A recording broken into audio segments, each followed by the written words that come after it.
கிறிஸ்துக்கள் அன்பான காலைக்கித நிகழ்ச்சி நேயர்களே, மீண்டும் இந்த நாளிலும் கூட இயேசுவின் இனிதான நாமத்தில் உங்களோடு கூட இணைந்ததில் மிகுந்த மகிழ்ச்சி அடைகின்றேன். இந்த நாள் உங்களுக்கு இணைய நாளாக இருக்க இயேசுவின் நாமத்தில் உங்களுக்கு வாழ்த்துதல் கூறுகிறேன். இன்னைக்கு வருகிற வாக்கு தத்தத்தின் செய்தி எங்கிருந்து அப்படின்னு பார்த்தீங்கன்னு சொன்னீங்கன்னா, 1 யோவான் 4:10 நம்முடைய பாவங்களை நிவர்த்தி செய்கிற கிருபாதார பலியாக தம்முடைய குமாரனை அனுப்பினதினாலே அன்பு உண்டாயிருக்கிறது அப்படின்ட்டு சொல்லப்படுது. தேவன் நம்மேல் எவ்வளவு அன்பாயிருக்கிறார் அப்படின்னு சொன்னால், தன்னுடைய சொந்த குமாரனை எப்படி கிருபாதார பலியாக அனுப்பினது நிமித்தம் பிதாவோட நமக்கு காட்டுகிறார். நம்ம அடிக்கடி பார்த்தோம் அப்படின்னு சொன்னால், சண்டை நடக்கும் நாட்டில் பயங்கர போர் மூண்டது. அப்படி மூண்டில் பார்த்துன்னு சொன்னீங்கன்னா, அநேக மாண்டு போனார்கள். அதில் பெண்கள், ஆண்கள், குழந்தைகள், வயதானவர்கள் அப்படின்னு சொல்லி அநேகர் மரித்து போனாங்க. எல்லாரையும் தனித்தனியாக அடக்கம் செய்வதற்கு அங்கே முடியலை. அதனால என்ன செஞ்சாச்சுன்னா, ஒரே இடத்துல எல்லாரும் என்ன செஞ்சலாம், அடக்கம் பண்ணிட்டு எல்லாரும் ஒரு சிலுவையை அதில் வச்சுட்டு அந்த சிலுவையில் ஒரு வாசகம் எழுதினாங்க, ஏன், ஒய் அப்படின்னு சொல்லி. அப்படி ஒரு கேள்வியை அங்கே எழுதப்பட்டிருந்துச்சா எல்லா கல்லறையிலும். நினச்சி பாருங்களேன், நம்முடைய வாழ்க்கையில் கூட அநேக வேளையில் நம்ம எப்படி கேட்குறோம், கேள்வி இப்படி கேட்குறோம்ல, ஒரு பேரிடவோ அல்லது மழையினால் பாதிக்கப்படுறாங்களோ, தீ விபத்தில் நிறைய பேர் அதில் சிறு குழந்தைகள்லாம் என்ன தவறு செஞ்சாங்க அப்படின்னு நமக்கு ஒரு கேள்வி வருதுல்ல. ஏன் ஆண்டவரே, ஏன் இதெல்லாம் நீங்கள் பார்த்துட்ருக்கீங்க, ஏன் சும்மா இருக்கிறீங்க அப்படின்னு சொல்லி நாம் கேட்போம். சில நேரத்தில் நம்ம நேசிக்கிறவங்க நம்ம விட்டு பிரிந்து போவாங்க. அவங்கள அவங்க உயிர் போகும்பொழுது நம்ம அவங்க நம்ம பார்க்கும்போது நமக்கு எப்படி இருந்திருக்கும்.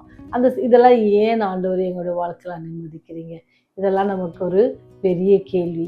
ஏன் ஆண்டவரே, ஏன் ஆண்டவரே அப்படின்னு சொல்லி ரொம்ப சுலபமாக நம்ம கேட்குறோம். ஆனால் வசனம் சொல்லுது, அவர் என்னது நம்மேல் அன்பாக காட்டுகிறார். அவர் நம்மேல் அன்புள்ள தேவன். அன்புள்ள தேவன் இப்படிலாம் செய்வாங்களா அப்படின்னு சொல்லி நாம் யோசிக்கணும். அநேக வேளையில் நம்ம அதை மறந்து விடுகிறோம். ஏன்னு சொன்னால், நம்முடைய தேவன் மிகவும் மிகவும் அன்பானவர். அதை நமக்கு அவர் என்ன செஞ்சார், நிரூபித்து காட்டிருக்கிறார்.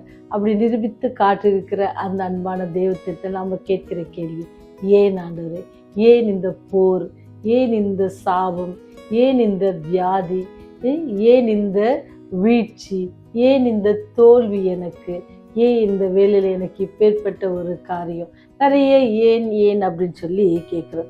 இங்கே பார்த்தீங்கன்னு சொன்னால், ஆபக்கு கூட இந்த கேள்வியை கேட்குறார், ஆண்டவரிடத்துல கேட்குறார். கொடுமையான காரியங்களை நான் காணாதபடிக்கு என்ன செய்யுங்க, ஏன் என இப்படி ஒரு கொடுமையான காரியங்கள்லாம் பார்க்க செய்கிறீங்க அப்படின்னு சொல்லி ஆபக்கு கேட்குறாரு. பிரச்சனைகளை ஏன் பார்த்து கொண்டிருக்கிறீர், கொள்ளை நோயும் வன்முறையும் ஏன் முன்னே நிகழ்கின்றன, தகராறுகள் ஏன் நடக்கின்றன, சண்டை சச்சரவுகள் ஏன் ஏற்படுகின்றன அப்படின்னு சொல்லி ஆபகு 1:3 நீங்கள் பார்த்தீங்கன்னா, அவர் ஆண்டவரே என்ன செய்வார், கேள்வி கேட்குறார். அப்போ அவர் ஆபகுக்கு என்ன செய்கிறார், ஆண்டவரை திட்டுறாரா? இல்லை. அவர் என்ன செய்கிறாருன்னு சொன்னால், அவருடைய விசுவாசத்தை என்ன செய்கிறாரா, அதிகரிக்கவே அவர் உதவுகிறார் அப்படின்னு சொல்லி சொல்லப்படுது. ஏன்னு சொன்னால், ஆண்டவர் உங்களுடைய விசுவாசத்தை, என்னுடைய விசுவாசத்தையும் இத்தனை பிரச்சனைகள் மத்தியும், இத்தனை தோல்விகள், சோர்வுகள், நம்மை சுற்றி நடக்கிற எல்லா காரியத்தையும் பார்த்தாலும் கூட ஆண்டவர் நமக்கு ஒரு பெரிய வாக்கு தத்துவத்தையும் ஒரு பெரிய தைரியத்தையும் தரார். அவர் அன்பான தெய்வம் நமக்கு நிரூபித்து காட்டியிருக்கிறார். அதனால தான் அவர் என்ன சொல்றாரு, ஏனென்றால் அவர் உங்களை விசாரிக்கிறவரானபடியினால் உங்கள் கவலைகள் எல்லாம் அவர் மேல் வைத்து விடுங்கள் அப்படின்னு சொல்லி 1 பேதுரு 5:7 நமக்கு சொல்றாரு. அநேகர் தங்கள் என்ன செய்யறோம், சில நேரத்தில் நம்ம போதகர் இடத்துல போய் கேட்போம், ஆண்டவரே போதகர் ஐயா, நீங்கள் இப்படி சொல்கிறீங்களே, ஆண்டவர் இந்த நிகழ்ச்சியெல்லாம் பார்க்கறது இல்லையா, ஆண்டவர் இதில் கண்ணு தெரியலையா, ஏன் இதை அனுமதிக்கிறாரு, ஏன் அதை செய்கிறாரு அப்படின்னு சொல்லி நம்ம கேள்வி கேட்கும்பொழுது போதகர்கள் நமக்கு ஆண்டவருடைய அன்பை குறித்து எடுத்து சொல்லுவாங்க. அப்போ கூட நமக்கு என்ன செய்யாது, மனம் திருப்தி அடையாது. அதை நம்ம என்ன செய்கிறோம், ஆண்டவர் ஒரே சொல்ல, நம்ம பிறகு முன்னுமே எல்லா காரியம் நமக்காக நிர்ணயிக்கப்பட்டது, அதை நம்ம தாண்டி தான் வரணும் அப்படிலாம் சொல்லும்பொழுது ஆண்டவர் நமக்கு கொடுத்துருக்கிற ஒரு விசுவாச நம்பிக்கையை நம்ம எப்பொழுதுமே மறந்து விடக்கூடாது. அவர் என்ன செய்கிறார், அவர் நம்மேல் வைத்திருக்கிற அன்பு உண்மையானது. அந்த அன்பான தேவன் உங்களை என்னையும் தண்டிப்பாரா?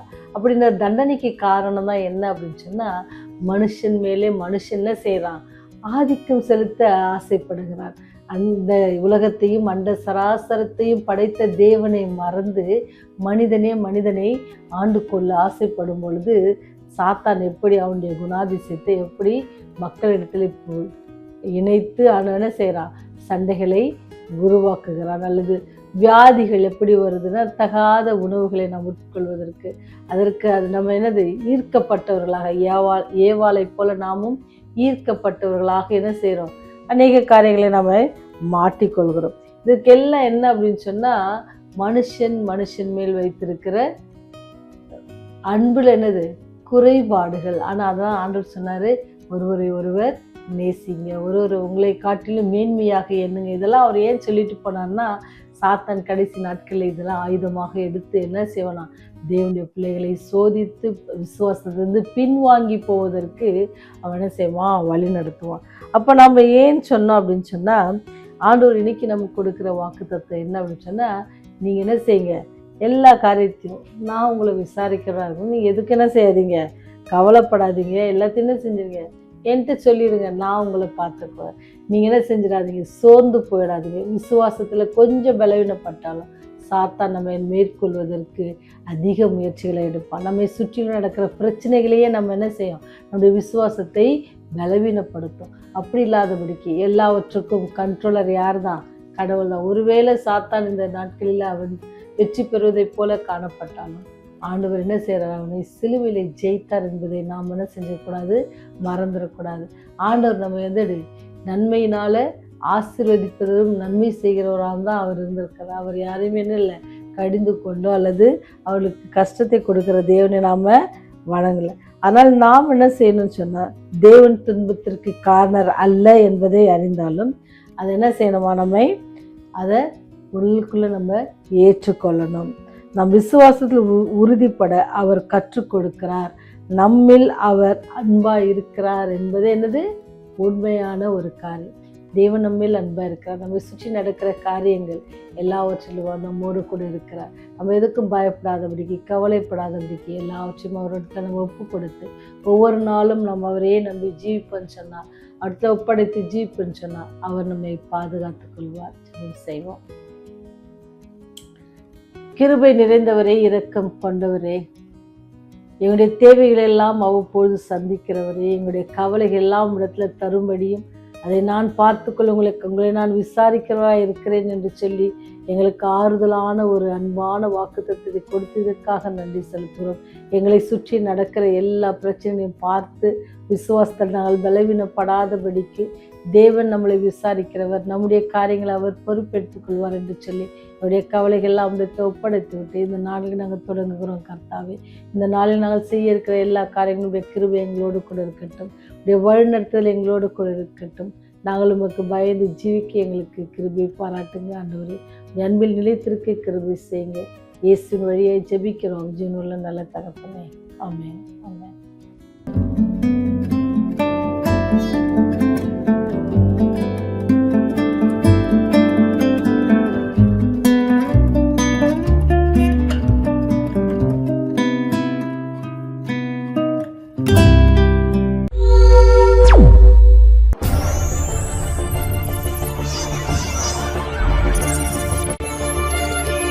நீங்கள் பார்த்துக் கொண்டிருப்பது உங்கள் ரிவைவர் டிவி.